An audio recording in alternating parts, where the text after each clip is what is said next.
Today is the 10th anniversary of Little Jimmy Dickens' death, January 2nd, 2025. 10 years later. What have we learned? I think so many of us sleep on Little Jimmy Dickens. So many of us forget that behind the comedy, behind the show and the character, there was this catalog of music left behind. Some great country swing music, great songs written by the Bryants, one of the great writing teams, and some of the great A-team Nashville players playing on these albums. It's great music. Born December 19th, 1920, think about that for a minute, in Bolt, West Virginia. Jimmy Dickens passed away January 2nd, 2015 in Nashville, Tennessee at the age of 94.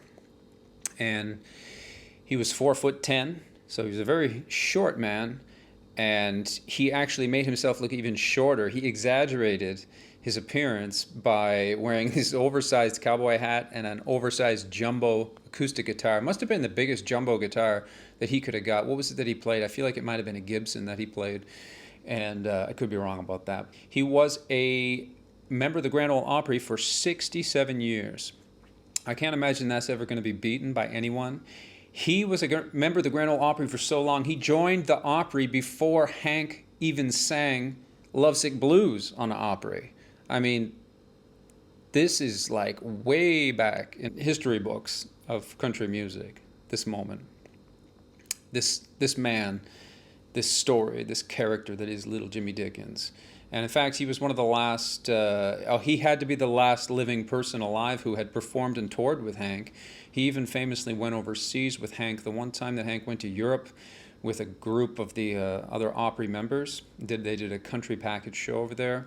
And Hank, Hank gave Little Jimmy his nickname, Tater, as well, which of course you probably know. Jimmy Dickens was alive so long that he outlived Charles Carr, who was the last person to ever see Hank Williams alive. He was the driver that was driving Hank to Canton, Ohio, the night that he died in the back seat of that car. And Charles Carr was 17 then. And so whatever vitamin and exercise and sleep routine Little Jimmy Dickens had going on, that's the hack, the ultimate hack for longevity, I think. Most of his stuff was released on Columbia, the Columbia label, about 20 years, 50s, 60s. But he did sign with Decca Records in around 1967, the end of 1967. He put out 3 or 4, maybe 4 in total, 4 releases on Decca. The 1969 Greatest Hits by Little Jimmy Dickens on Decca Records, one of my all-time favorite albums. I made a video about it. You should be able to click on it here. Check that album out. It's got Curly Chalker playing on it. The whole A-team is there. Bob Moore, the guy who originally would have written the bass lines, and all those great harmonies from Grady Martin and Dumbs Carlisle, they're all there. They've all been replicated in the arrangements. It's hi-fi, in stereo. Little Jimmy, at the apex of his singing voice as well, right? Because his voice did start to fade into the 80s and 90s, and he lost a lot of power, of course, by the 2000s. Most musicians are going to tell you that the early recordings of Little Jimmy Dickens, so 1950s recordings with Grady Martin, that's the shit, that's the stuff you got to hear. So start there if you want. It's more lo-fi. Little Jimmy's got this squeaky voice going on.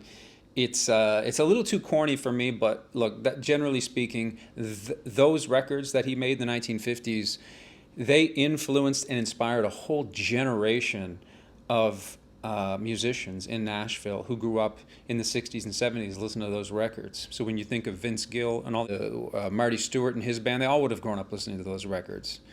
So he's not just the comedy act. He's not just the character that we laughed at and laughed with.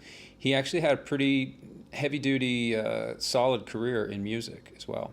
Dickens did have one number one hit, May the Bird of Paradise Fly Up Your Nose. So he did have one number one song on the charts.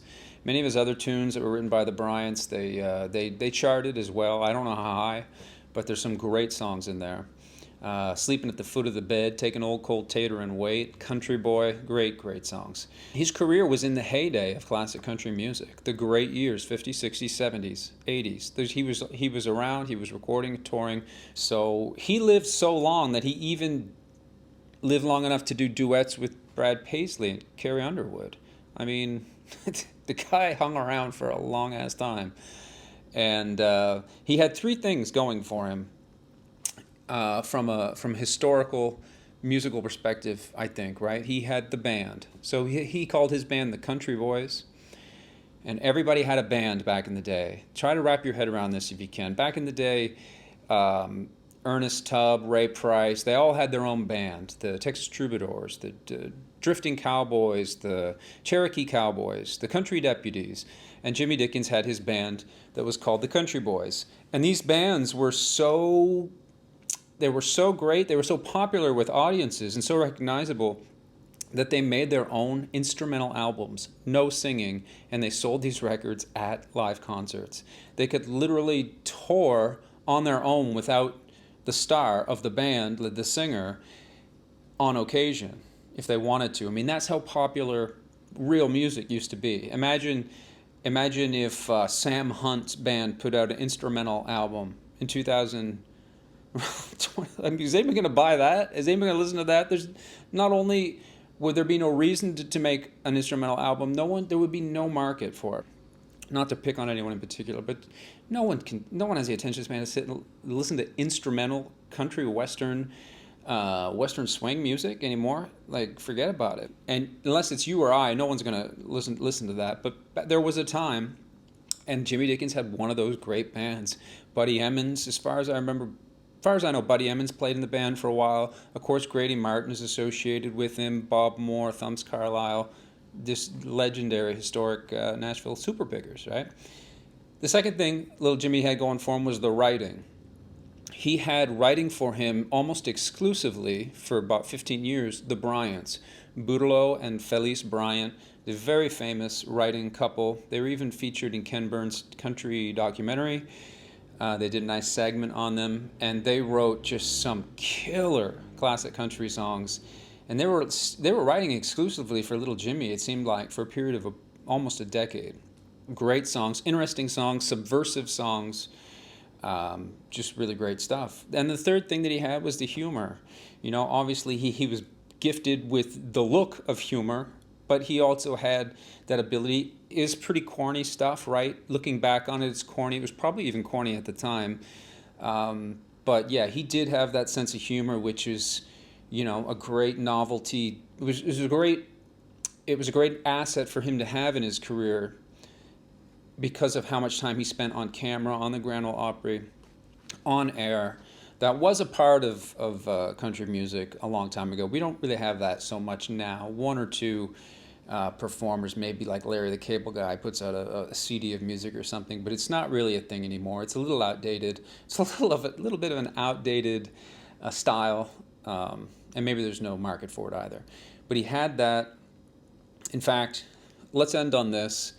Before he died, Little Jimmy Dickens went on the 2011 CMAs dressed as Justin Bieber to sort of mock the dispute about whose child he had fathered. I mean, you got to go back to 2011 and look into this. But Little Jimmy Dickens, take a look. I'll put it on the screen. There he is, dressed as Justin Bieber. What a guy! What a clown! What a absolute gem! That picture pretty much says it all for me. So hey, that's it. It's the anniversary of his death today, January 2nd, 2025. Don't sleep on LJD. Don't sleep on Tater. Check out his catalog today on YouTube Music. Listen to some of that steel guitar, those twin guitars, twin fiddles. Keep it country. Keep on coming back. And we'll see you next time.